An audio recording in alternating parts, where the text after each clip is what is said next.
Good morning. Thank you for joining me for In His Word for our daily reading. I don't own the rights to the music playing in the background, and we are in the book of Hosea. This is day 8, chapter 6 through chapter 9. Come, let us, Israel and Judah, return to the Lord.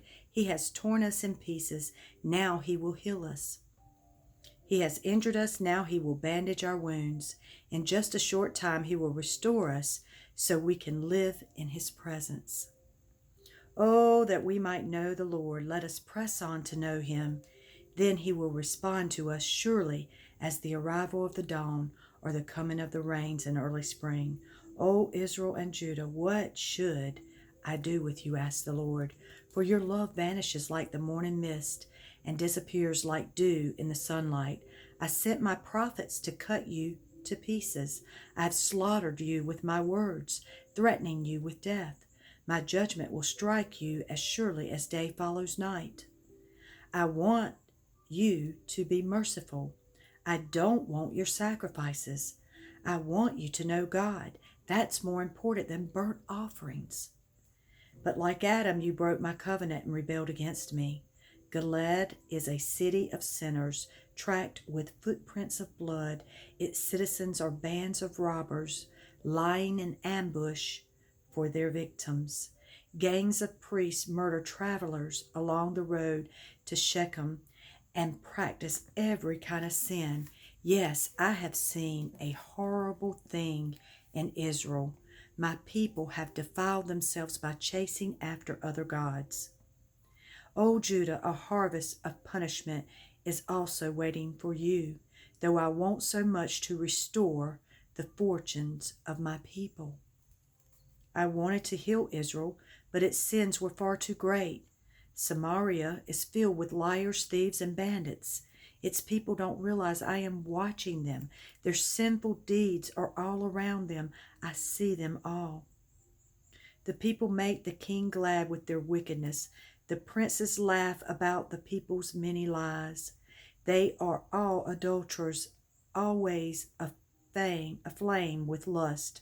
They are like an oven that is kept hot even while the baker is still kneading the dough. On royal holidays, the princes get drunk. The king makes a fool of himself and drinks with those who are making fun of him. Their hearts blaze like a furnace with intrigue. Their plot smolders through the night, and in the morning it flames forth like a raging fire. They kill their kings one after another, and no one cries out to me for help.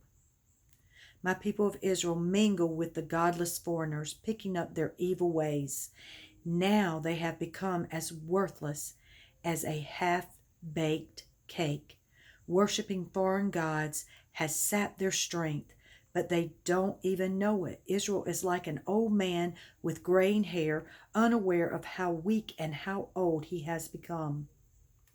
His arrogance testifies against him, yet he doesn't return to the Lord his God or even try to find him. The people of Israel have become like silly, witless doves, first calling to Egypt, then flying to Assyria. But as they fly about, I will throw my net over them and bring them down like a bird from the sky. I will punish them for all their evil ways. How terrible it will be for my people who have deserted me. Let them die, for they have rebelled against me. I want to redeem them, but they have only spoken lies about me. They do not cry out to me with sincere hearts. Instead, they sit on their couches and wail. They cut themselves, begging foreign gods for crops and prosperity. I trained them and made them strong, yet now they plot evil against me. They look everywhere except to heaven, to the Most High. They are like a crooked bow that always misses its target. Their leaders will be killed by their enemies because of their insolence towards me. Then the people of Egypt will laugh at them. Sound the alarm. The enemy descends like an eagle on the people of the Lord, for they have broken my covenant and revolted against my law. Now Israel pleads with me, help us, for you are our God. But it is too late. The people of Israel have rejected what is good, and now their enemies will chase after them.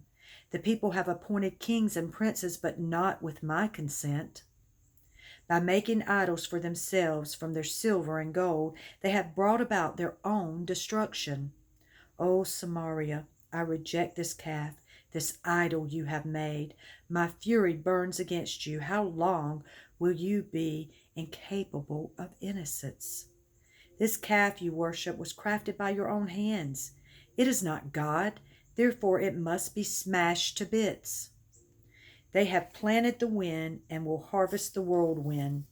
The stalks of wheat wither, producing no grain, and if there is any grain, foreigners will eat it. The people of Israel have been swallowed up. They lie among the nations like an old pot that no one wants, like a donkey looking for a mate. They have gone up to Assyria. The people of Israel have sold themselves to many lovers. But though they have sold themselves to many lands, I will now gather them together.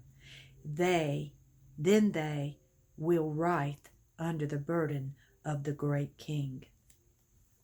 Israel has built many altars to take away sin, but these very altars became places for sinning. Even though I gave them all my laws, they act as if those laws don't apply to them. The people of Israel love their rituals of sacrifice, but to me their sacrifices are all meaningless. I will call my people to account for their sins, and I will punish them. They will go back down to Egypt.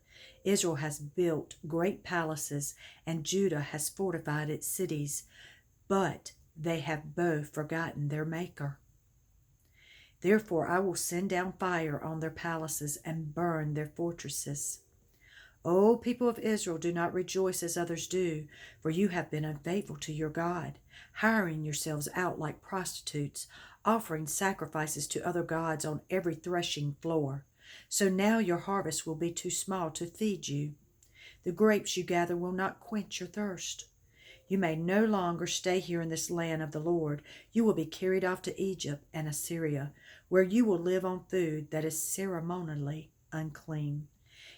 There, far from home, you will not be allowed to pour out wine as a sacrifice to your Lord. None of the sacrifices you offer there will please him. Such sacrifices will be unclean, just as the food touched by a person in mourning is unclean. All who present such sacrifices will be defiled. They may eat this food to feed themselves, but they may not offer it to the Lord. What then will you do on festival days? What will you do on the days of feasting in the Lord's presence? Even if you escape destruction from the Assyria, you will be conquered by Egypt. Memphis will bury you. Briars will take over your treasures of silver, and brambles will fill your homes. The time of Israel's punishment has come. The day of payment is almost here. Soon Israel will know this all too well. The prophets are crazy, the people shout. The inspired men are mad, so they taunt, for the nation is burdened with sin and shows only hatred for those who love God. The prophet is a watchman for my God over Israel, yet traps are laid in front of him wherever he goes. He faces hostility even in the house of God. The things of my people do are as depraved as what they did in Gilead long ago. God will not forget. He will surely punish them for their sins. O Lord, says, O Israel, when I first found you, it was like finding fresh grapes in the desert. When I saw your ancestors, it was like seeing the first ripe figs of the season. But then they deserted me for Baal-peor, giving themselves to that shameful idol. Soon they became as vile as the God they worshipped. The glory of Israel will fly away like a bird, for your children will die at the birth, or perish in the womb, or never even be conceived. Even if your children do survive to grow up, I will take them from you. It will be a terrible day when I turn away and leave you alone. I have watched Israel become as beautiful and pleasant as Tyre, but now Israel will bring out her children to be slaughtered. O Lord, what should I request for your people? I will ask for wombs that don't give birth and breasts that give no milk. The Lord says, all their wickedness began at Gilgal. There I began to hate them. I will drive them from my land because of their evil actions. I will love them no more because their leaders are rebels. The people of Israel are stricken. Their roots are dried up. They will bear no more fruit. And if they give birth, I will slaughter their beloved children. My God will reject the people of Israel because they will not listen or obey. They will be wanderers, homeless among the nations. Our New Testament reading is 3 John 1 through 15. This letter is from John the Elder. It is written to Gaius, my friend, whom I love in truth. Dear friend, I am praying that all is well with you and that your body is as healthy as I know your soul is. Some of the brothers recently returned and made me very happy by telling me about your faithfulness and that you are living in the truth. I could have no greater joy than to hear that my children live in the truth. Dear friend, you are doing a good work for God when you take care of traveling teachers who are passing through, even though they are strangers to you. They have told the church here of your friendship and of your loving deeds. You do well to send them on their way in a manner that pleases God. For they are traveling for the Lord and accept nothing from those who are not Christians. So we ourselves should support them so that we may become partners with them for the truth. I sent a brief letter to the church about this. But Diotrephes, who loves to be the leader, does not acknowledge our authority. When I come, I will report some of the things he is doing and the wicked things he is saying about us.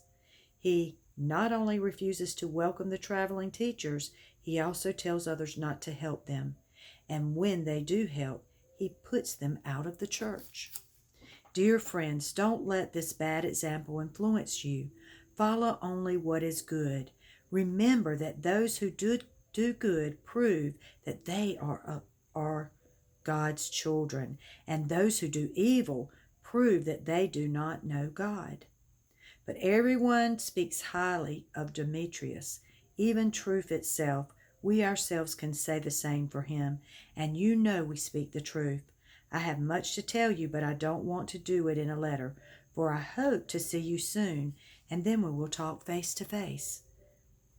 May God's peace be with you. Your friends here send you their greetings. Please give my personal greetings to each of our friends here. Psalms 126, 1 through 6. When the Lord restored his exiles to Jerusalem, it was like a dream. We were filled with laughter and we sang for joy, and the other nations said, what amazing things the Lord has done for them. Yes, the Lord has done amazing things for us. What joy! Restore our fortunes, Lord, as streams renew the desert. Those who plant in tears will harvest with shouts of joy. They weep as they go to plant their seed, but they sing as they return with the harvest. Proverbs 29:12 through 14. If a ruler honors liars, all his advisors will be wicked. The poor and the oppressor have this in common. The Lord gives light to the eyes of both. A king who is fair to the poor will have a long reign. That concludes our reading, our daily reading for day 8. Y'all be blessed, and I will see you tomorrow.